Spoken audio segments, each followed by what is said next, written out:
Samuel wasn't expecting anyone, hadn't in years. His first thought was a wind, or maybe some neighborhood kid playing a prank. But then it came again, louder this time, desperate. Knock, knock, knock. All right, Samuel grumbled, getting up slowly. His knees protested every step as he made his way to the door. When he opened it, a gust of freezing wind rushed in, carrying with it a stranger. The man standing there was tall and thin, with a beard dusted in snow and eyes that looked like they'd seen too many winters. His coat was torn, his hands trembling, and his lips blue from the cold. I'm sorry, the stranger stammered, teeth chattering. I didn't mean to bother you, sir. I've been walking for hours.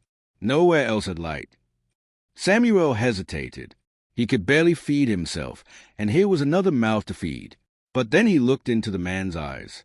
There was something in them, something beyond hunger. Loneliness. The kind Samuel knew too well. Without a word, Samuel stepped aside. Come in, son. The stranger blinked, surprised. Are you sure? I don't want to. Get in before you freeze to death, Samuel said, shutting the door behind him. The man stepped inside, his shoes leaving wet footprints on the floor. Samuel was poor, not just in money, but in company. Life had taken his wife years ago, and his only son had left in anger, chasing dreams that never sent a postcard back. The neighbors had moved on. The church bells rang to empty pews, and Samuel's only real visitor these days was the echo of his own thoughts. The table was simple, a cracked wooden thing with one leg held up by a stack of old newspapers. On it lay a half loaf of bread, a small bowl of soup made from scraps, and a candle whose flame trembled like a nervous heart. It wasn't much, but Samuel looked at it with quiet pride. Samuel handed him a blanket and motioned toward the fire. Sit down, warm yourself. The stranger nodded gratefully, rubbing his hands over the flames. For a moment, neither spoke. Only the crackle of fire and the whisper of wind filled the silence.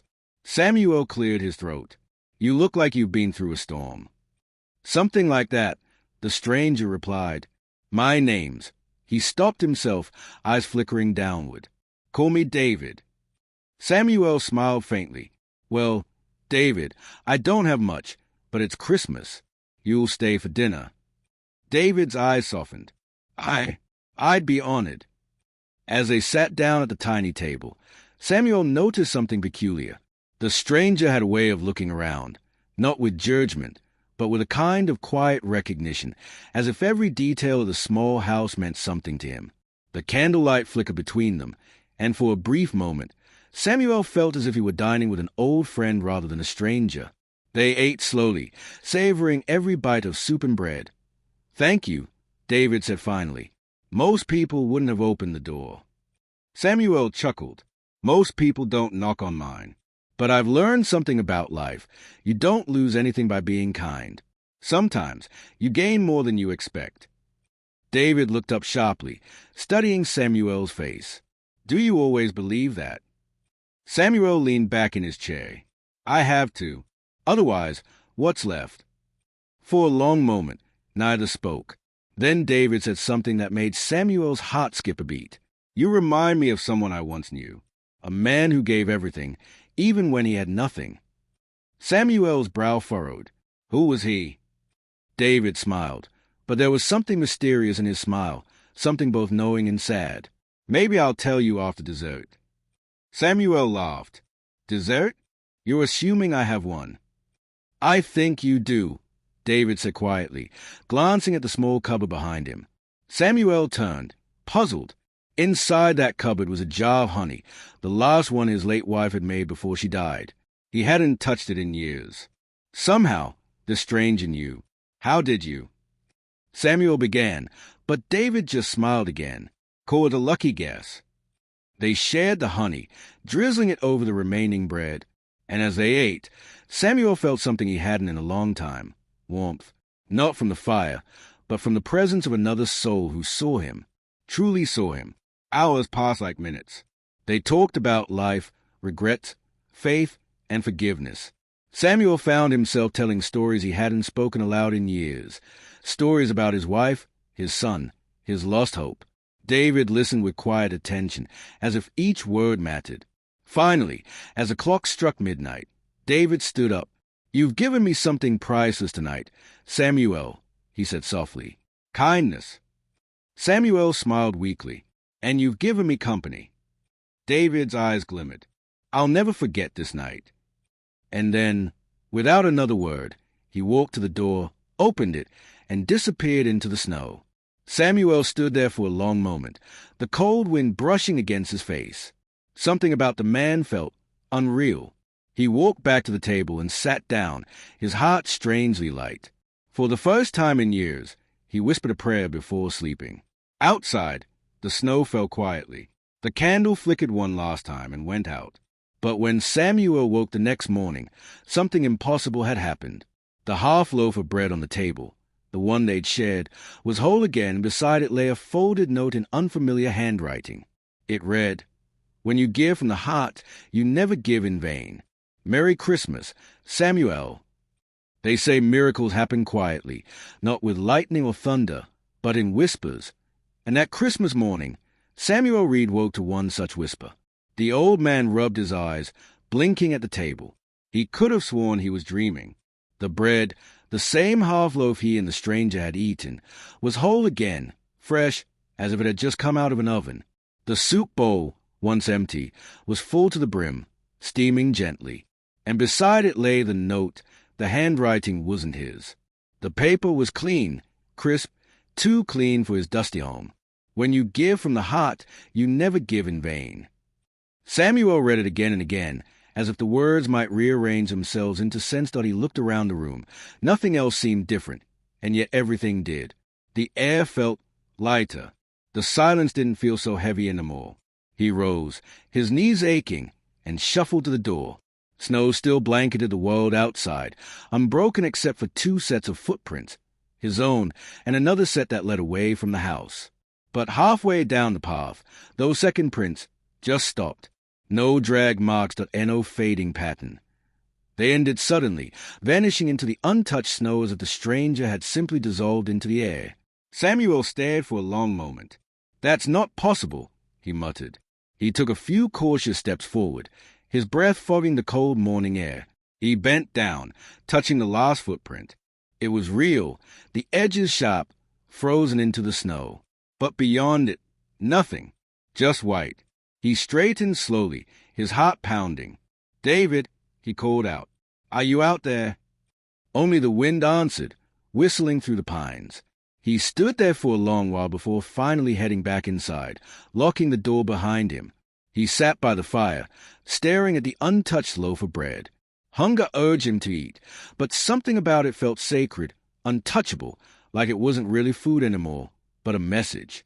By noon, Samuel's curiosity outweighed his confusion.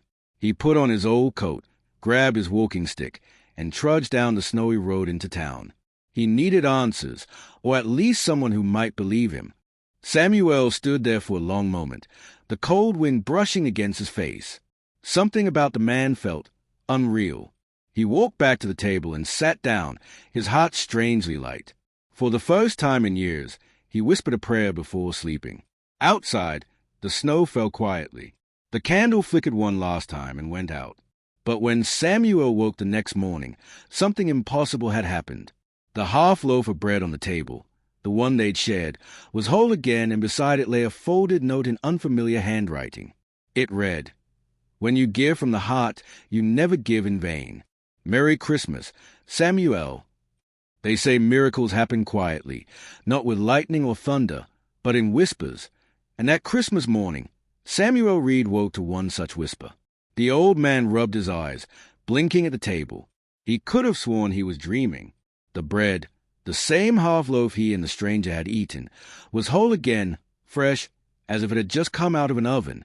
The soup bowl, once empty, was full to the brim, steaming gently. And beside it lay the note. The handwriting wasn't his. The paper was clean, crisp, too clean for his dusty home. When you give from the heart, you never give in vain. Samuel read it again and again, as if the words might rearrange themselves into sense that he looked around the room. Nothing else seemed different, and yet everything did. The air felt lighter. The silence didn't feel so heavy anymore. He rose, his knees aching, and shuffled to the door. Snow still blanketed the world outside, unbroken except for 2 sets of footprints, his own and another set that led away from a house. But halfway down the path, those second prints just stopped. No drag marks that end a fading pattern. They ended suddenly, vanishing into the untouched snow as if the stranger had simply dissolved into the air. Samuel stared for a long moment. "That's not possible," he muttered. He took a few cautious steps forward, his breath fogging the cold morning air. He bent down, touching the last footprint. It was real, the edges sharp, frozen into the snow. But beyond it, nothing. Just white. He straightened slowly, his heart pounding. "David," he called out. "Are you out there?" Only the wind answered, whistling through the pines. He stood there for a long while before finally heading back inside, locking the door behind him. He sat by the fire, staring at the untouched loaf of bread. Hunger urged him to eat, but something about it felt sacred, untouchable, like it wasn't really food anymore, but a message. By noon, Samuel's curiosity outweighed his confusion. He put on his old coat, grabbed his walking stick, and trudged down the snowy road into town. He needed answers, or at least someone who might believe him. The first person he met was Mrs. Coldwell, the baker's widow who ran the corner store. Her sharp eyes missed nothing. "Morning, Samuel," she said, brushing flour from her apron. "Haven't seen you in a while. You all right?" Samuel nodded slowly. "Mrs. Coldwell, did you happen to see a man walking around last night? Tall, thin, dark coat, said his name was David." "Last night?" She frowned. "At that hour? Samuel, nobody was out. The roads were frozen over. Even the church service ended early because of the storm." Samuel's brows knitted. "You're sure?" He came from this direction.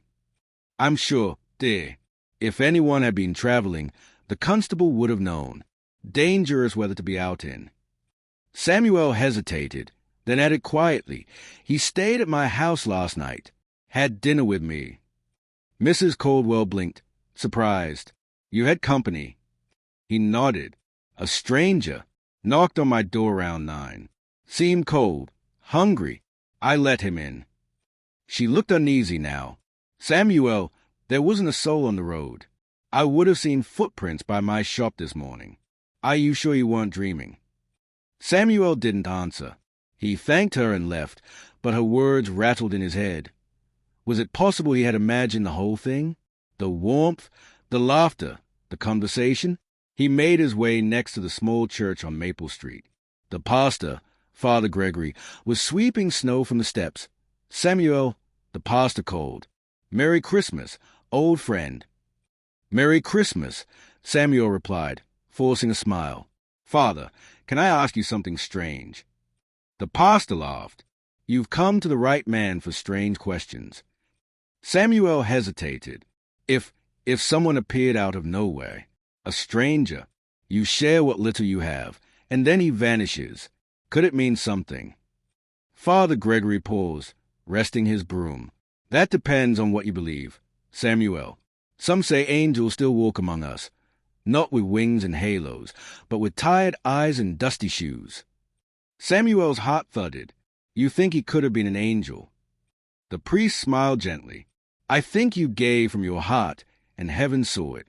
That's enough miracle for me." But Samuel couldn't shake the feeling that it wasn't just some divine test.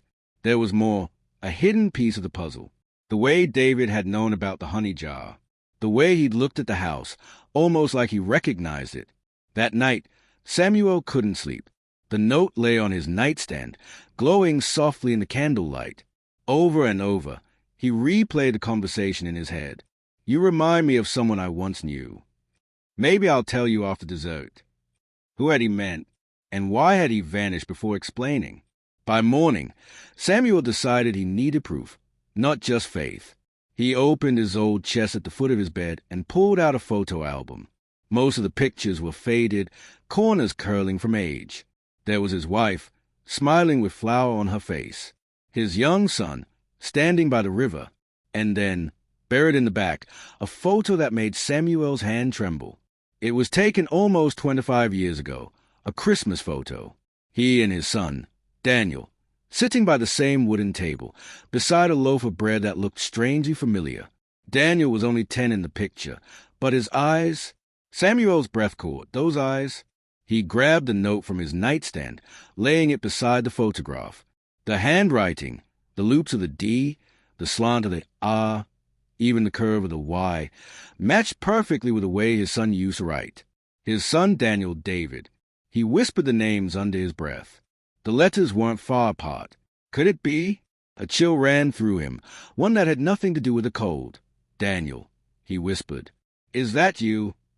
He sank into the chair, clutching the photo to his chest. Memories rushed back. The fight that drove him apart, the angry words, the slammed door. He hadn't heard from his son since that night, hadn't even known if he was alive. And yet a man had come to his door, on Christmas Eve, with the same eyes, the same handwriting, the same gentle smile. Was it possible that his son had returned, just for one night, to forgive him? The thought tore through him like light through glass. He wept, quietly, as a candle beside him burned low. Outside, the snow fell again, slow, peaceful, endless. But as the flame flickered, something strange happened. The note, that folded slip of paper, began to glow softly, golden at the edges, as if written in light.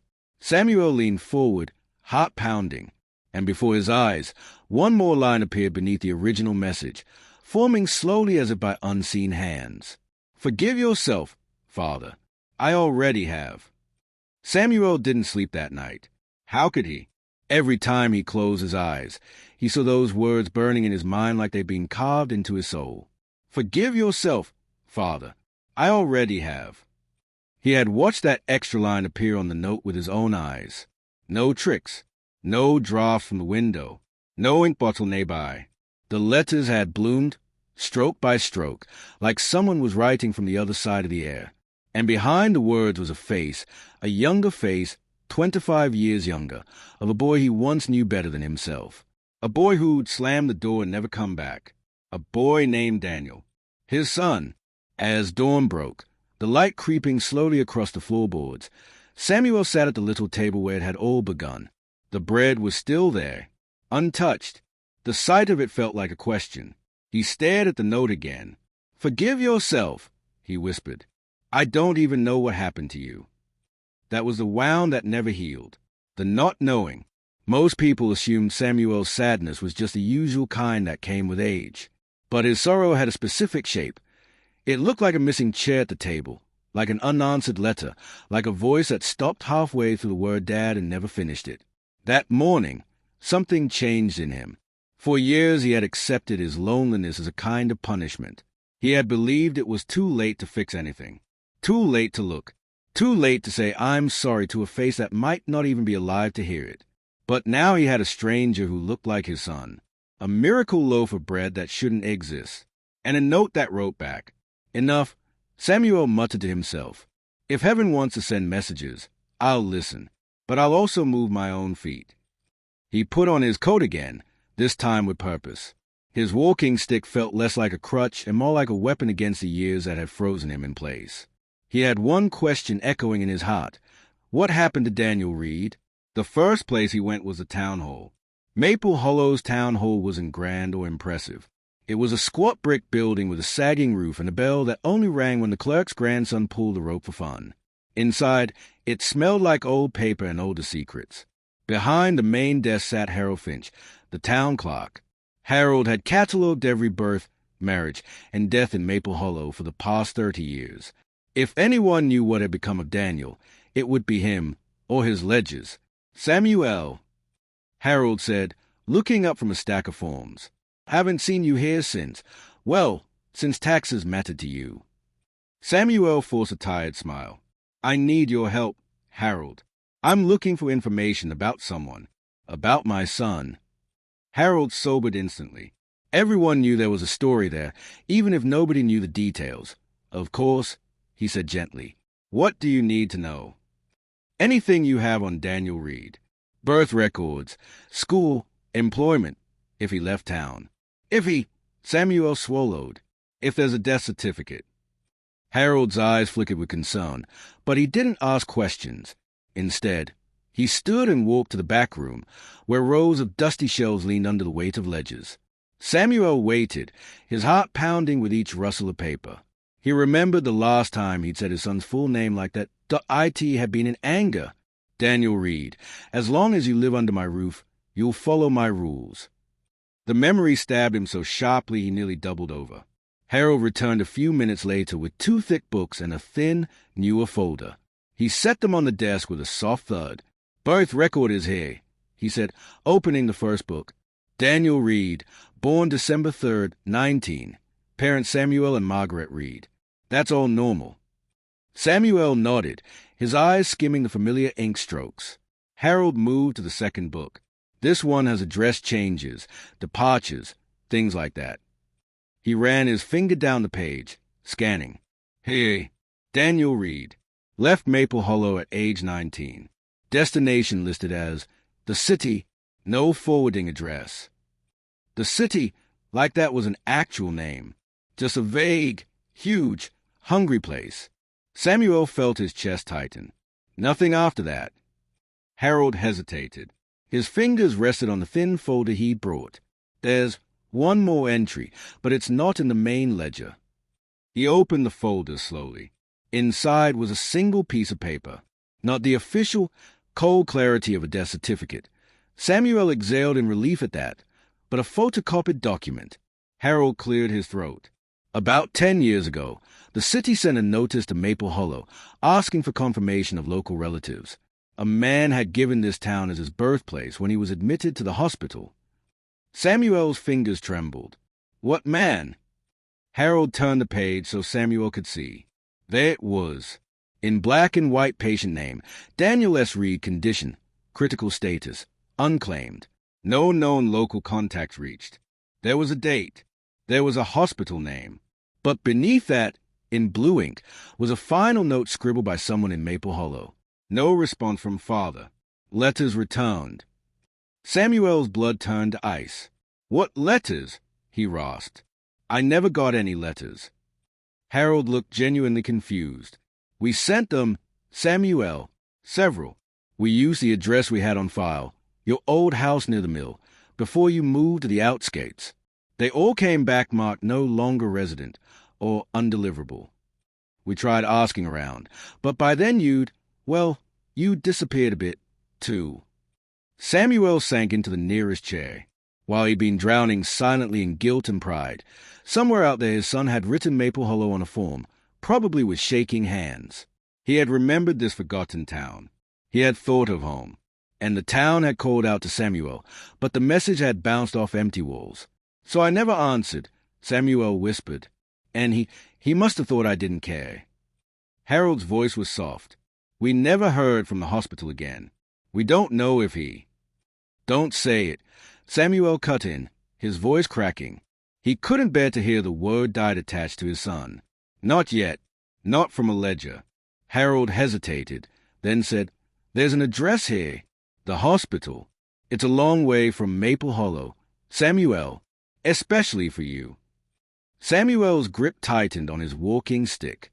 "Harold, how far is a long way compared to 25 years? The clerk had no answer to that. That night, back in his little house, Samuel spread the documents out on the table. The note, the photocopy, the hospital address. The candle threw soft shadows over them, making the ink seem to move and breathe. "You reached for me," he whispered, thinking of his son lying in some sterile ward, writing down an old hometown. "And I wasn't there." Guilt rose in him like a tide, threatening to pull him under. But alongside it was something else, something fierce and unexpected. Resolve. He picked up the mysterious note from David and read it again. Those words felt different now. "Forgive yourself, Father. I already have." If that truly came from Daniel, if in some impossible way his son's heart had spoken, then lying down and surrendering to the past was no longer an option. "All right," Samuel murmured, lifting his head. "You came to my door. Now I'm coming to find you, or at least the truth about you." He didn't have much money. He didn't have strong legs. He didn't have certainty that his son was even alive. But he had something he hadn't had in years, a direction.